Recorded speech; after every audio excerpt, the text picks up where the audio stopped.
Abbaan fardaani boona yoo sittiin gareedeessi wanni boona ni lujiidha carraa akka tajabeessi.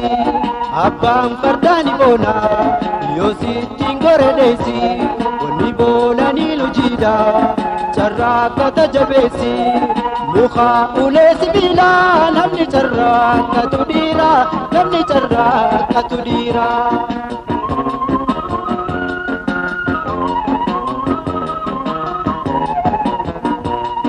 Ilmi abbaan carraa akka qajeela galtan dheeyne